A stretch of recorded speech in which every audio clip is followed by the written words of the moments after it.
And now here's some words of wisdom. This is Vito. Some people ask me, "Hey Vito, how do I start my own gang?" Now this is no simple request. You know, it's not like you want to join the Knights of Columbus or something. And there's certain things that you got to consider. First, you need good hair. And this should be all in the right places. Now, back hair could be a plus or a minus. Mostly, it could scare just about anyone. So for gang purposes, it would be terrific. And it's nice for design purposes. If you want to take like the hedge clippers and maybe, put your gang insignia on your back, maybe on your chest, it's a wonderful thing as long as people don't think you're wearing a sweater. Now, another thing has to be considered also, the hair down below. Now, this should be considered when you're in a gang because you're in a gang, you're going to get girls. Now, don't keep anything down below the size of, like, say, a rhododendron. What you want to do is keep something maybe like a small set of hedges. I once went out with a girl who had like a Hitler mustache down there. It was really strange. If it had two eyes, it would look like a face. And definitely, clothes make the gang member. You got to watch your colors, what you're wearing, because, boy, that could be a problem, maybe, say, out in the left coast. But if you're slightly overweight, you may want to consider the ever-popular velour sweatsuit. Now, pick up a little duct tape because you may want to apply it in some of these bulgy areas. You're working up a sweat, you could smell like bad cheese, so don't run too fast. Weapons are optional. They say when you're in a gang that you live and die by the sword. Personally, I would strongly recommend the Hero Sandwich. My Uncle Carmine owned a Hero shop. In fact, he invented a soft drink that tasted just like a veal cutlet. Some people really started to love it, and from drinking it, they started to lose their hair, so he had to close. But, hey, listen, I hope these little tidbits will help you in your pursuit of gang adventures. Now get out of here!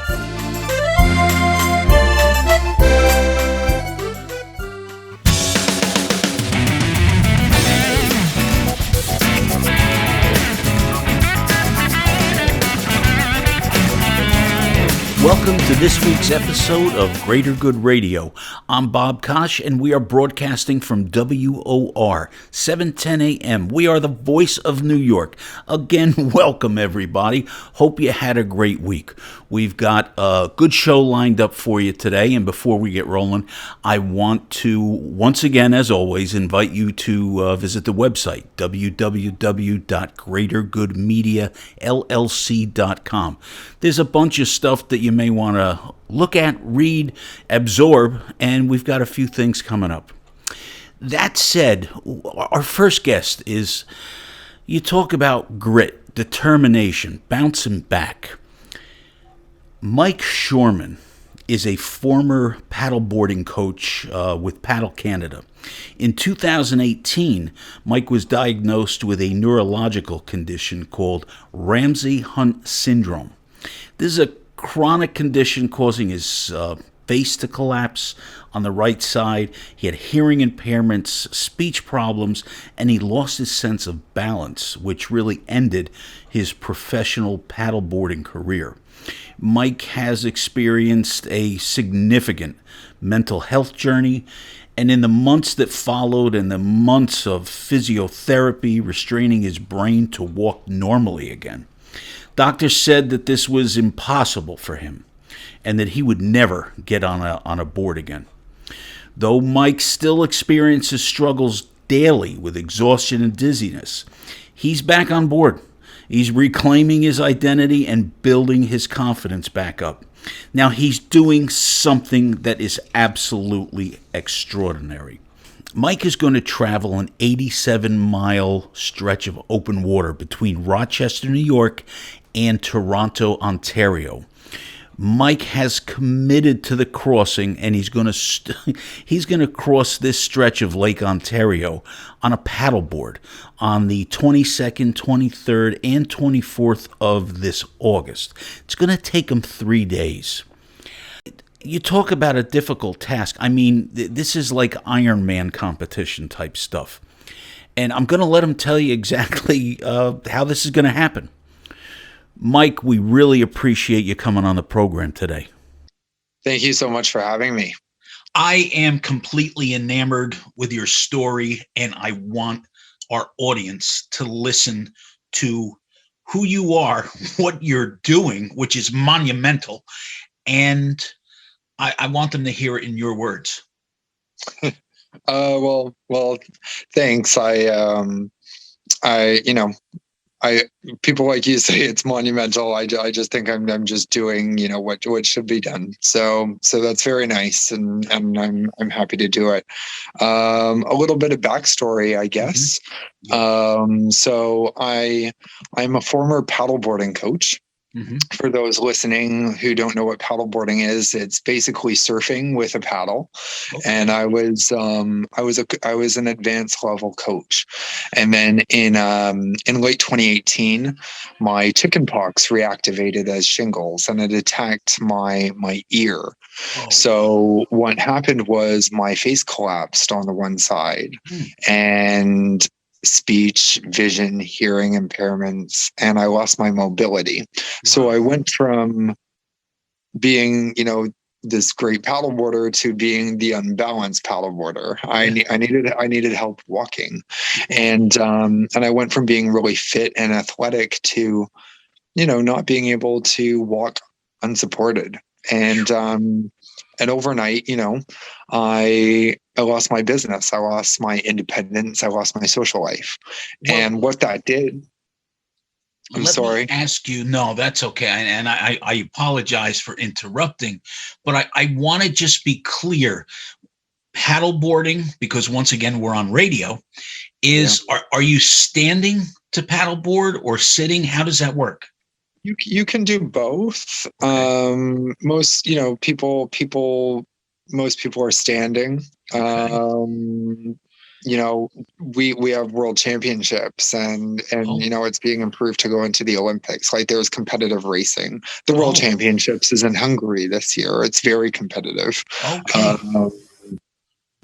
I was this past year's International Stand-Up Paddleboarding Man of the Year. And when I was nominated with all the world champions from all around the world. And right now, because of what's happening, I've been nominated again for a second year back to back. And right now, and I get, I was nominated with 30 of the top men in the world. And right now, I think it's down to me and the world champion from Hungary, which is very exciting. Wow. Hey, how long did it take you from the onset of this just unique and remarkable situation? How did you recover? So, I did, it was a lot of grueling physiotherapy, vestibular rehab. So for me, with my condition, it's like being on a carousel inside my head. So when I turn my head from side to side, I get really dizzy. Wow. And vertigo is a big part. So even, I spent a long time retraining my brain how to walk properly. Sure. And doctors said, you're never going to paddleboard again. And what that did was it took me to the brink. I'd lost my business. I'd lost my independence. I'd lost my social life. Sure. My face collapsed. I looked like, a monster in the mirror looking back at me. So I ended up getting mental health treatment. And on the other side of that, what it did was it gave me a lot of power and confidence that I could go into a treatment facility program and come out on the other side better. But I could do really hard things. Yeah. So when the opportunity presented itself a few weeks later, to get back on a paddleboard, I had that confidence to say yes, even though the doctor said it's going to make you feel dizzy and it's going to make you feel sick. And I did. I lasted 3 minutes. It was amazing. It also made me very sick, and I was on the couch for a day and a half afterwards. Wow. And it just knocked me through Sunday. So, but that 3 minutes gave me the confidence that I could go at it for 5 minutes, and then 7 minutes. And then And then That I was stood like up. I'm sorry. That was like your Kitty Hawk. The first Yeah, time they took that airplane up, it was just for a yeah, few seconds. So yeah. how did you advance that? After getting off the couch, did you say to yourself, you know what? Screw this. I'm going for it. Yeah, no, I think when I speak professionally, and Mm-hmm. in my book, I talk about incremental win building and how we can take those wins and how we can leverage them with ourselves to get Mm-hmm. more wins. Right. So for me, my win was just 3 minutes, and I took that and I used that to go for 5 and then to go for Great. 7. Yep. And it has built to what I'm doing now. Um, but because of my mental health journey, Mm-hmm. I felt very alone in what I went through, as millions of people are, with what we have all been through with this pandemic. Um, I often joke that what happened to me, the business loss, the independence loss, the social life loss, that was my national championships to this pandemic's Olympics. It prepared me. Yeah. So now I'm in a position to go out and do something to help people with their mental health. Well, I want you to tell people in detail what that is, because I know what it is, and it's freaking amazing. So go ahead. Thank you. So I started, I started writing about mental health, and I started talking about it. Mm-hmm. My speeches about mental health have gone viral and, gained several million views. And now I have this platform built up, which is amazing. And when you have that, you want to be able to do something with it. Like, let's just, give back as much as we can. So what I decided to do last year was I partnered with I'm from Toronto. I'm a Canadian. I'm doing something in America, but I'm Canadian. But I partnered with Canada's largest youth mental health organization. And I had a bunch of paddleboarders come out. And it was going to be this huge thing. Yeah.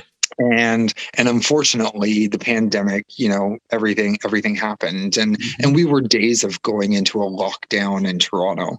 Like, fear was running rampant. And it just, it made me realize, even though we raised several $1,000s, it made me realize that mental health organizations are taking a huge financial hit. Yeah. And if mental health organizations are taking a huge financial hit, it's affecting how they operate, and it's affecting our communities. So on the other side, it left me crushed and defeated. And I thought, and the wheels started going, and I started thinking, okay, how do we make this bigger? How do we make this more impactful so that it can create as much awareness, so that it can raise as much funds? And I realized I need to be the first at something to do, the first person to do something. Yeah. So I thought, okay, I'm going to become the first person with a physical disability to cross international waters from one country to another. And I'm going to do it by paddleboard. All right. And I'm going to do it for Canada's #1 youth mental health organization. And then when I was thinking about it, I thought, why am I just helping the Canadians? Why aren't I helping the Americans? Because I've got a huge American following. I've got a huge American fan base, and mental health is a cause that is affecting everyone. Sure. So why don't we create, this crossing that I'm going to do is going to take me 3 days, and I'm going to do it standing up and sitting down, and it's going to be exhausting. Yeah. And I don't want to be on the water by myself. Sure.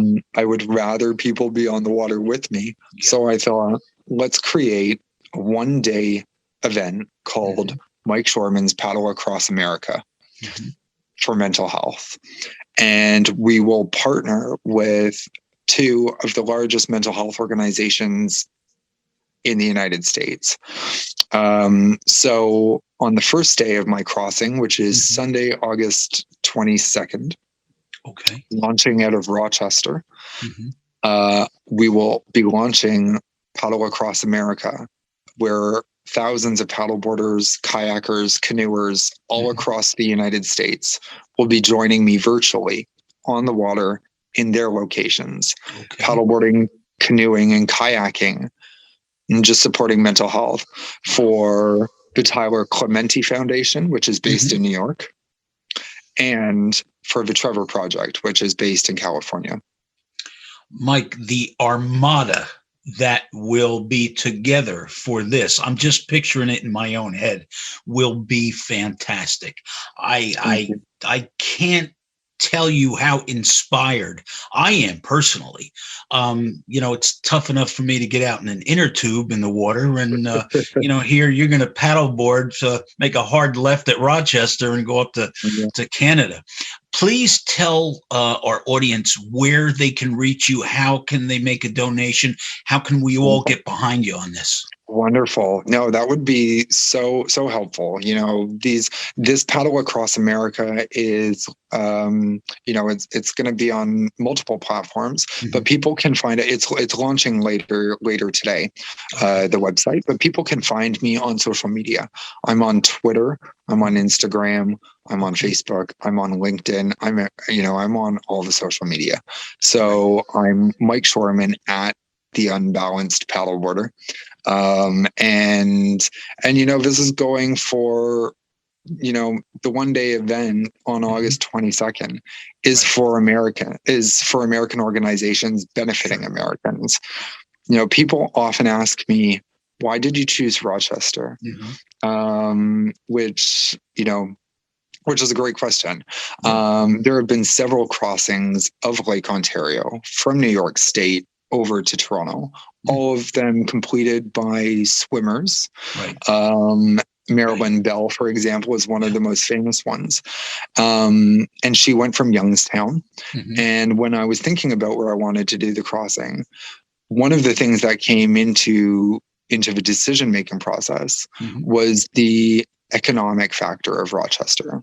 Rochester is the third poorest city in the United States. So, which I found shocking.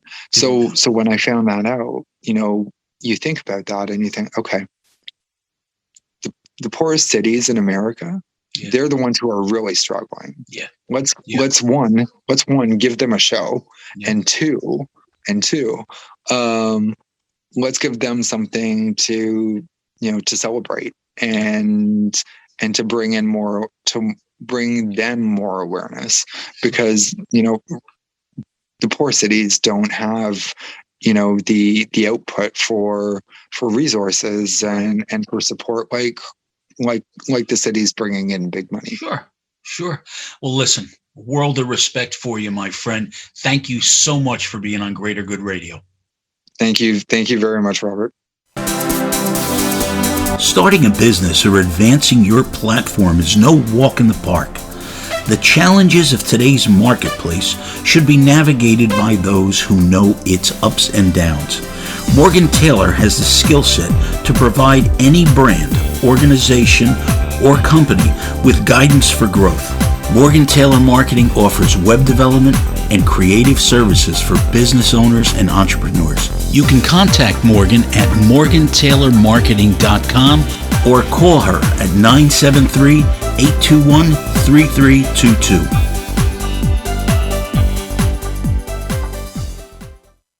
Hi folks, I'm Bob Kosh from Greater Good Radio.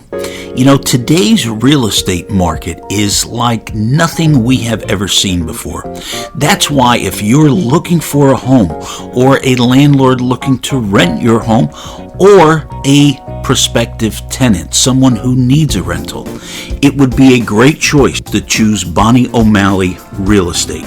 They're located at 1308 3rd Ave in Spring Lake, New Jersey, 07762. Bonnie has been in the real estate business for years and specializes in residential home sales and rentals. You can call Bonnie at 732-449-2424. So if you're looking to buy a home, sell a home, or need a rental, call Bonnie O'Malley, or you can email her at bonnieomalley@verizon.net. You're listening to Greater Good Radio with Bob Kosh on WOR 710 AM in New York City. You've heard us say this before on Greater Good Radio. It's the economy, stupid. It's something I stole from James Carville during the Clinton campaign years ago. But you really have to, revisit some of this stuff. Our next guest is a very unique individual. He's been in the mortgage lending business for years, and some of what he is advancing could really make a difference in the way you see purchasing a piece of real estate, whether it's income-producing real estate, and the programs that he's going to tell you about really could stave off a debacle similar to what we went through starting in 2008 when there wasn't money around. Frank Dippold is really got his head around what is going to happen in the months, and I'm going to say the next couple of years to come, because if you do go back in business history, the money just wasn't around. Everything stopped during the last downturn of the real estate market. And I'm going to let him tell you what he's got available and what you really should pay attention to. Frank, thanks for being with us today. Thank you. Thank you for having me. I would like you to tell our listeners what you do in the finance/mortgage business. Sure. So we have a branch for real-fi home funding out of White Plains, New York. We are pretty much the predominant New Jersey branch here in Parsippany, New Jersey. And 5 years ago, I wrote seminar material called The Velocity of Money. And back then, it seems like 100 years ago. Back then, it was live seminars, which we are actually going to resume this fall. And I wrote material because I saw that America had a problem, and that problem was retirement.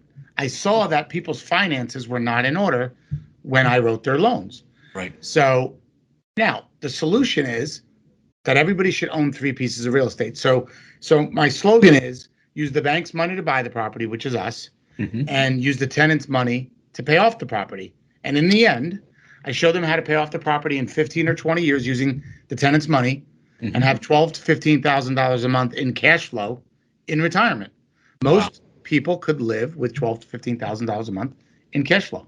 Oh, I completely agree with you. And I must say, as I had mentioned earlier, is I have a background in distressed finance, real estate related, mortgage, tax liens, things like that. And what you are advancing is very prudent for people to actually be able to navigate to and through retirement. I would ask you to further that with respect to, once again, this isn't a 1980s infomercial, buy money with nothing down except maybe your socks.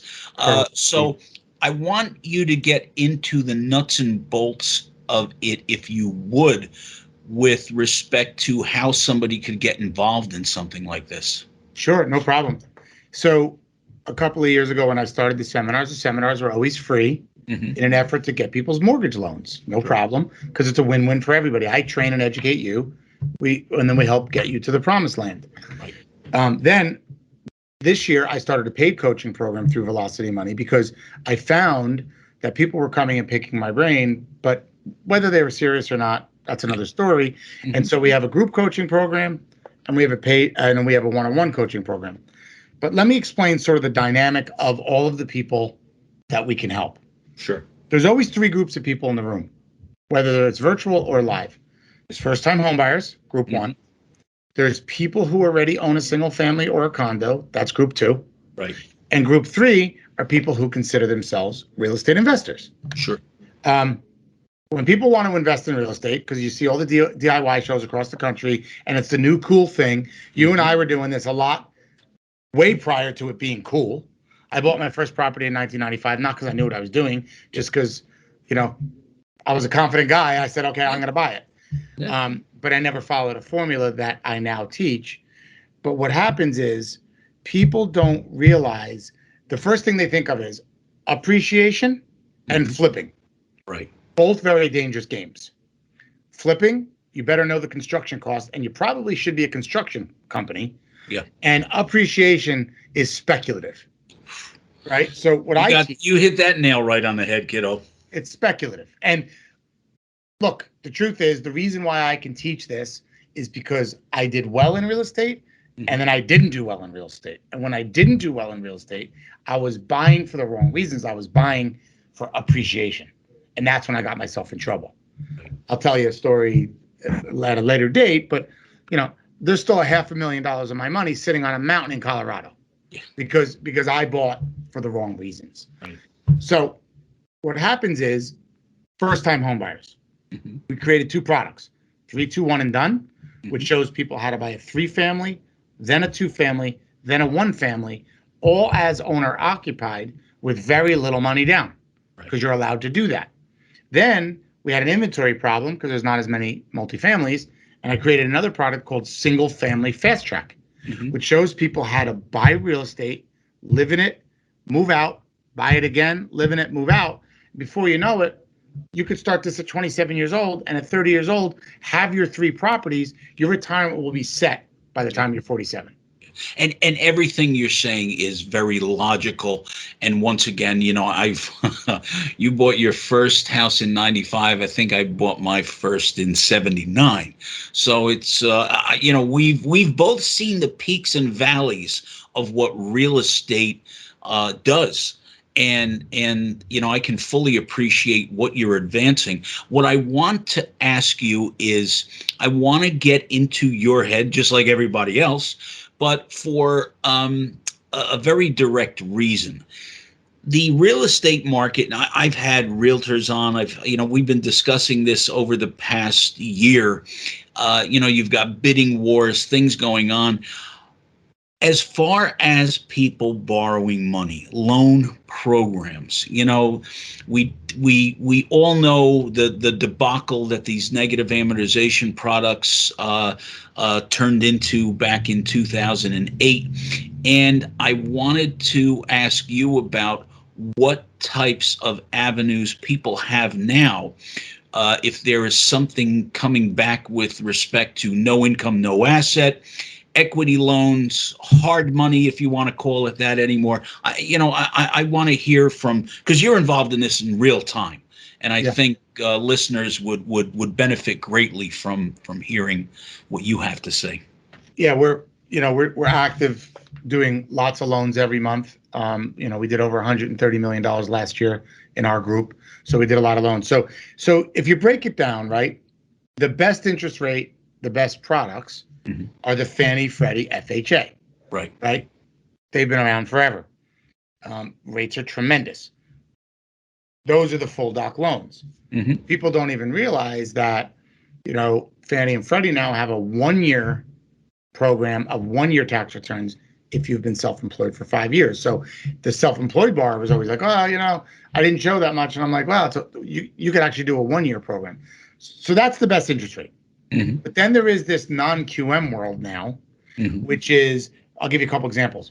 There's a 12-month business bank statement loan. So you take your plumber as an example. They might bring in a couple $100,000 to the business, but they don't necessarily show a lot on their tax returns. We can use half of those deposits as income. So if they bring in 300, I could use 150,000 in income to qualify them on a loan. Those rates are 4.5% to 5.5%. Not bad considering the fact that they didn't show a lot of money. Then there's a product called DSCR, which is when the property carries itself, we can lend with 20% down. So that's kind of more like a commercial loan, right? Where if the property is self-sufficient, we can lend. We don't have to use their tax returns. Sure. That's more like a 6.5% or 7% rate. But in comparison to hard money, which might be 10 to 12%, that's pretty good. We actually also do have a stated income product with 20 or 25% down. We're stating the income. That's about a 7 or 7.5% interest rate. Right. So you look at the low Fannie Freddie FHA, 3%, sub 3% interest rate, and you go all the way up to hard money, and we have a few things in between. Yep. Well, you know what? I I can't thank you enough for sharing that with us, and I want to thank you for coming on the program, but I definitely want to have you back on. I got lots more questions, my friend. So tell everybody where they can reach you, website, phone numbers, the whole Megillah. Yeah. Our phone number at the office here is 973-869-2740. Hello at velocityofmoney.com. So hello at velocityofmoney.com. It's a little long, but my transaction coordinators are here. We can educate, we pre-approve, we help people. We want to help 10,000 people retire using real estate. Well, you know what? I can't top that. That was great, Frank. Thanks for being on the program. Okay, Bob. Thank you. The American spirit, its ingenuity, desire, pride, and the chance to achieve your dreams. Have you ever given any real thought about where we would be without the American farmer? Have you ever really asked yourself that question at the dinner table while you're eating with your family? Ben Moore had a vision when he started the Ugly Company. After Ben served as an infantryman in the United States Army, he returned to farming and decided to do something about the waste of perfectly good fruit deemed unmarketable due to nothing more than a blemish or its shape. Thousands of truckloads of fruit are thrown out in California every year. The Ugly Company has taken a giant step in addressing food insecurity.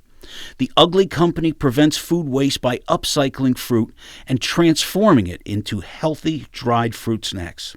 When you order from the Ugly Company, you're getting the best that this Kingsburg, California farming company has to offer. You know, ugly never looks so pretty. Go to www.theugly.company to order online for home delivery and learn more about these healthy, delicious products.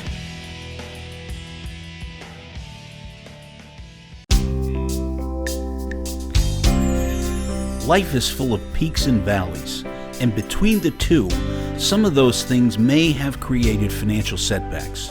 You do not have to suffer the anxiety of how to get out of a situation you didn't plan. You don't have to go it alone. The law offices of Edward Hanratty specializes in debt relief, bankruptcy protection, challenging student loans, and mortgage modifications. The law provides us with certain protection, and it's something you should take advantage of when you need it. Call 732-866-6655 or visit their website at www.centralnewjerseybankruptcylawyer.com. Experience and confidence is what the law offices of Edward Hanratty has been providing since 1997. Representation you can trust. Call them today or visit our offices at 80 Court Street, Freehold, New Jersey.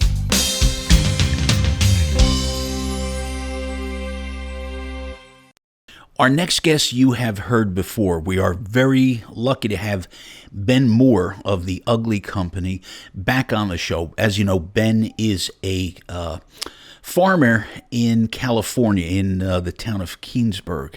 And it's always good to have him on. You know, we can't really forget where we get our food, how we get our food, the quality of what we are eating. And there are some things that we really should think about as a society with respect to, you know, how many mouths on the planet do we have to feed in the years to come? Are we going to have enough water? These are things that Ben and I discuss in this upcoming interview. Hey, Ben, it's always great to have you on. Thanks for coming back. And I'm happy to see you. I'm happy to be with you. Same here, my friend. There's a number of things I really would like to talk to you about and share with our listeners. The topic of water is just huge right now. I mean, we've got, you know, whether you have an opinion on global warming or whatever your position is on what's going on with weather, things like that. I want to talk to you about what the American farmer, especially out by you in California, what type of concerns, if any, you have about possible water shortages. Yeah, so this year is another drought year in California.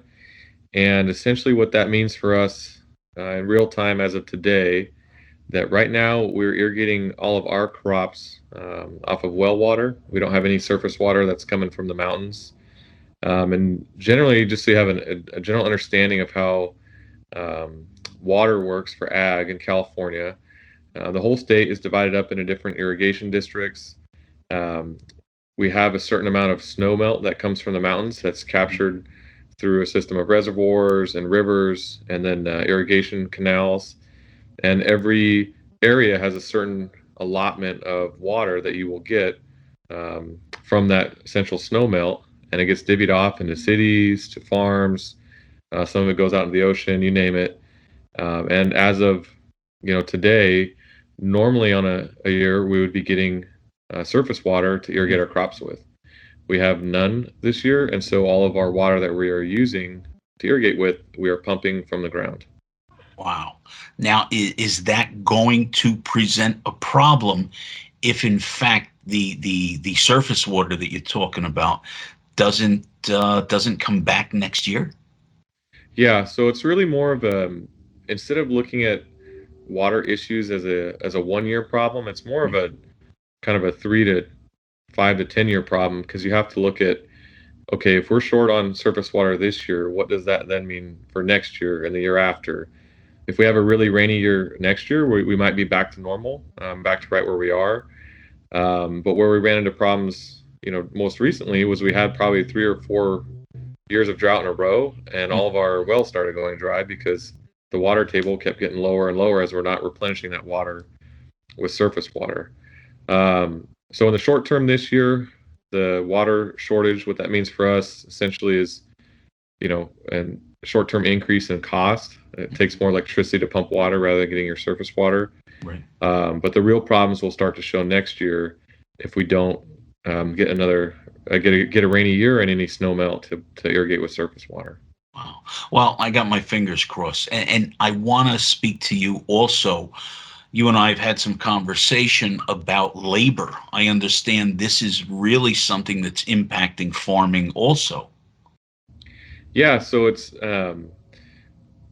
something that it's been an issue recently. I'd say probably in the last 10 years. It seems like people are having trouble hiring enough consistent labor to be forklift drivers, tractor drivers, fruit pickers, you name it. This year has been especially challenging because it seems like everybody's kind of running on about 70% of the labor that they need, to get their fruit picked and to get all the other farm operations done. Every single ag-related business, including ours at the Ugly Company, we have trouble with being able to hire enough people to get these jobs done. So, yeah. All right, and now this kind of segues into my next topic that I wanted to discuss with you. Is we all watch the news. We watch things that are happening that may impact society. And I don't know if this really, at first blush, it probably does not affect the American farmer or our food consumption. But in China, their government has allowed the population, they were limited to having one child. Now they're allowed to have 2 more children. In 2020, there were 1.4 new births in China. So if you do the math quick, you're looking at 3 million more. These are just round numbers. 3 million more mouths to feed in the world just from the Asian population. Will this have any impact on what farming will have to deal with overall worldwide? Well, I'm not entirely sure if I'm the most qualified person to speak on that. Mm-hmm.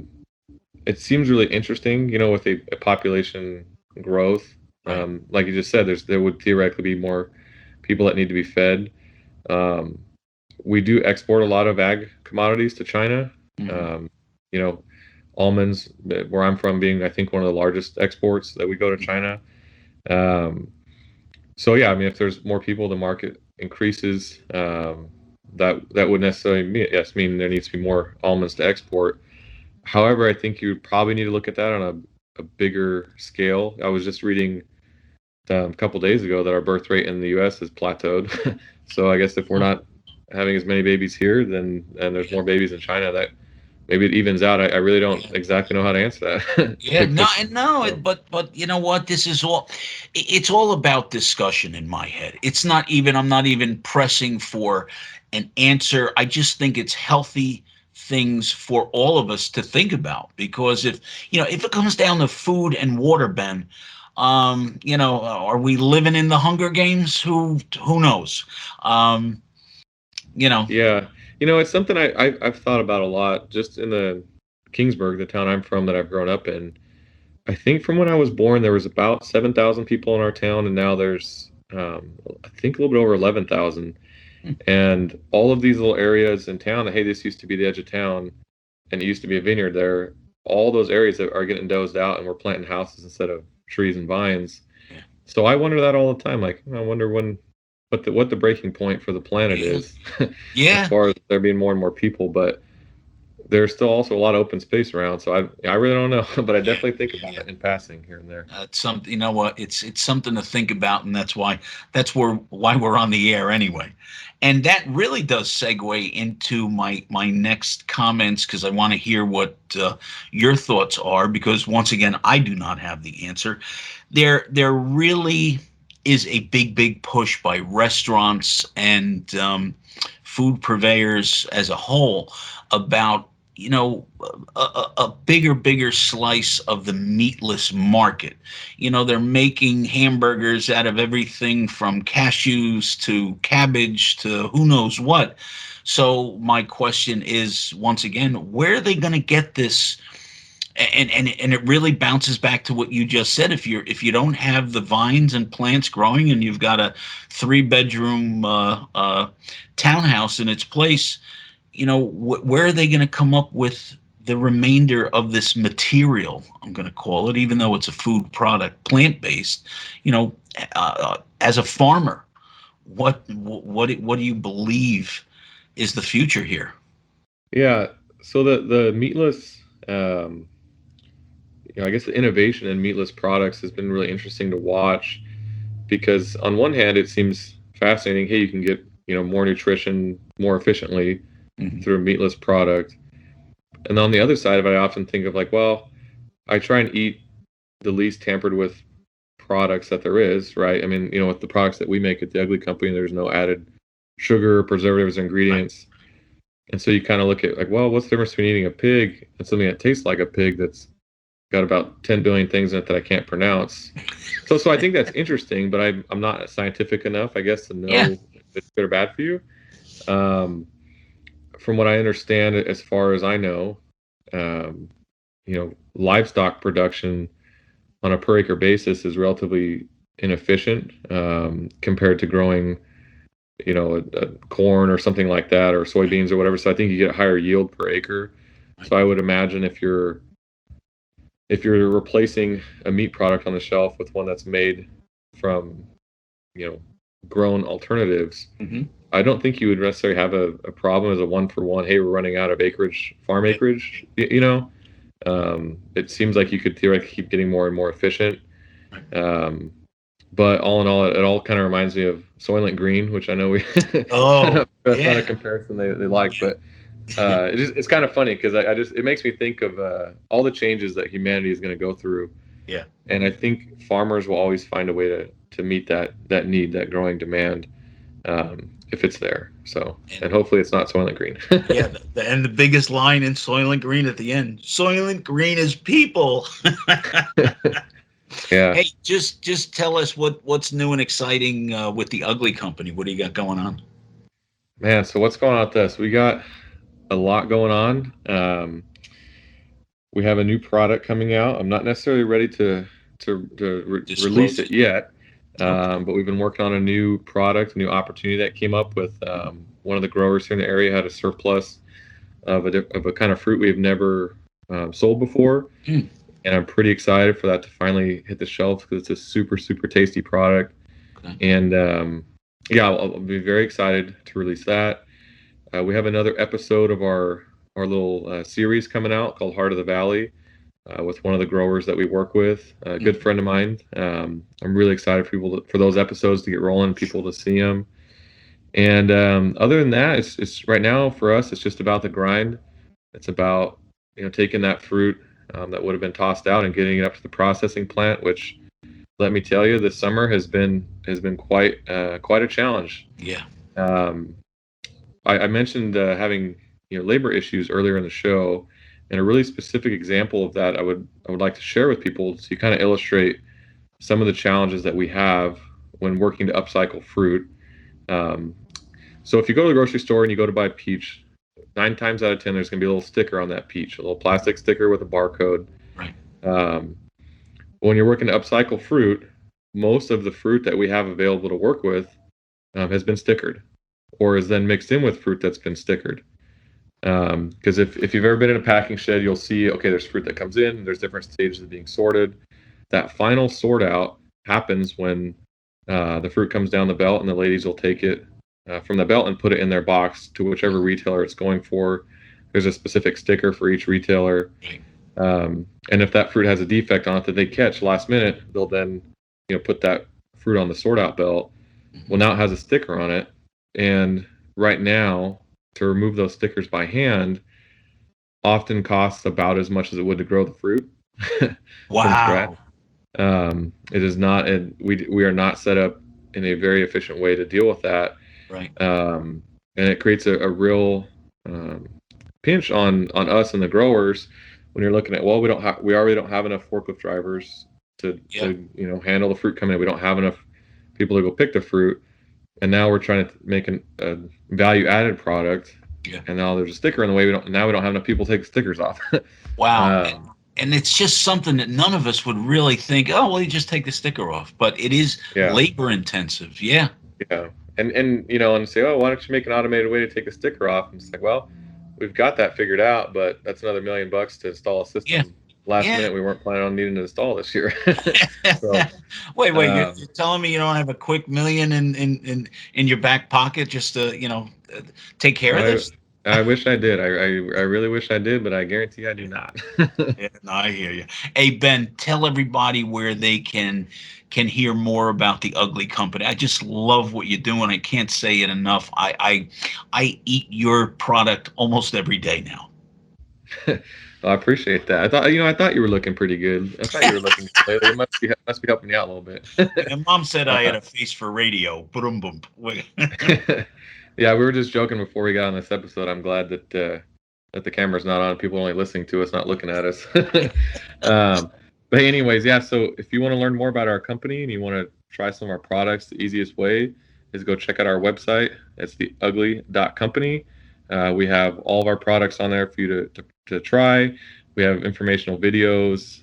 We have a whole bunch of, there's a map of where you can find it, the product locally in one of your stores. And yeah, I really appreciate any interest you might have in what we're doing here at the Ugly Company. Ben, thanks so much for being on Greater Good Radio. I appreciate it, Bob. Thanks a lot.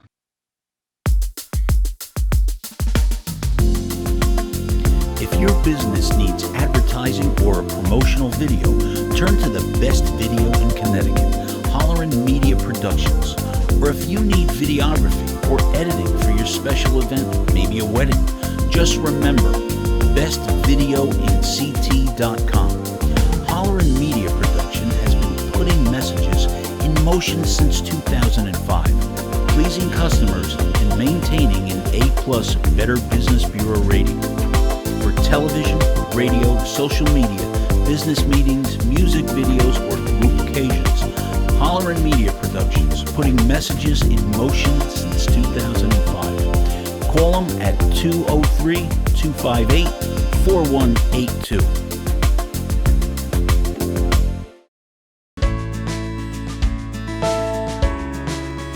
To anyone who plays the guitar and owns a guitar, you know that instrument means the world to you. It's your baby, it's your friend, it's part of who you are. And taking care of something that precious should only be handled by someone with the skill, experience, and knowledge you would expect. That person is Billy Penn, shop located at 1 Executive Drive, Unit 1L in Toms River, New Jersey. I can personally attest to the craftsmanship and integrity that Billy puts into everything he does. You can reach Billy at 848-218-0362 or visit his website at www.penalizer.com. It is always our intention here on the show to support local artists. This next song that we're actually going to leave with is called I Can't Get the Blues by John Mulrennan.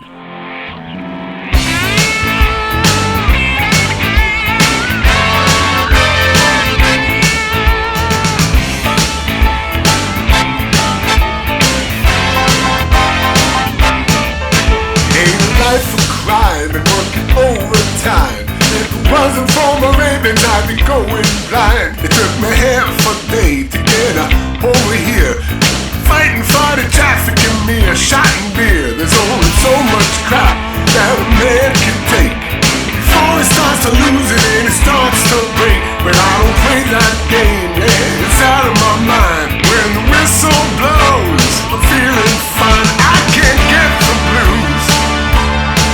I can't get the blues. I can't get the blues. I can't get the blues. Is there an ego fade or all the dues I paid? Or just my body getting used to my older age? I caught some lucky break, never had to be fake. I have my red potatoes and my T-bone steaks. I got a Fender Strat, I got a Jackson too. Candy apple red and skylight blue. Take them everywhere, they keep me warm at night. When I pick one up, feel so out of sight. I can't get the blues. I can't get the blues. I can't get the blues. I can't get the blues. I can't get the blues.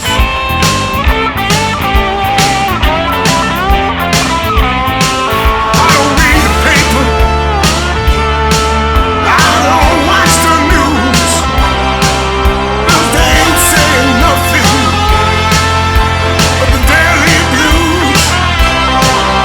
I know there's gonna be a happy ending. Know that it's true. 'Cause I believe, I believe, I believe, I believe.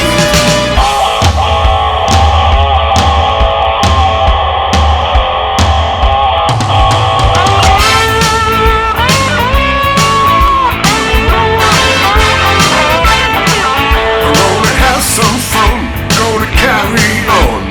I think about tomorrow when the day is done. I'm gonna do what I like, it's gonna be so right. I got everything together, yeah, wrapped up tight. I'm on the telephone, I'm on the highway too. If I'm on the TV, I know what to do. I'm just debonair, yeah, I'm smooth as ice. I'm picking up some flowers, we'll go out tonight. 'Cause I don't get the blues. I don't get the blues. I can't get the blues. I can't get the blues. I can't get the blues. Oh no. I don't get the blues. I get all so right. I can't get it. I can't get it. Get the blues.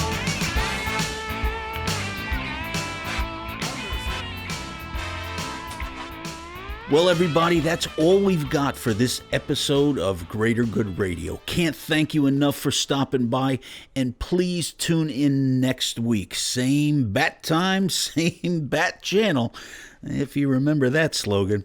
All right, everybody, have a great week, and we'll see you again.